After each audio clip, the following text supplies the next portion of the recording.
Hey everyone, this is Blake here at Public Water Marine, and I wanted to give you all a quick rundown on the latest install.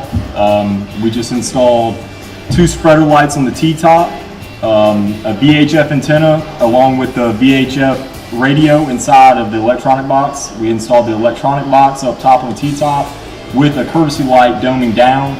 And then the coolest part, I really like this, is got 5 LED kind of like rock lights Bluetooth to your phone, and you can change the colors by your phone, but it looks great, guys, and I cannot wait to show you all. I'm going to give you a quick little rundown here in a second.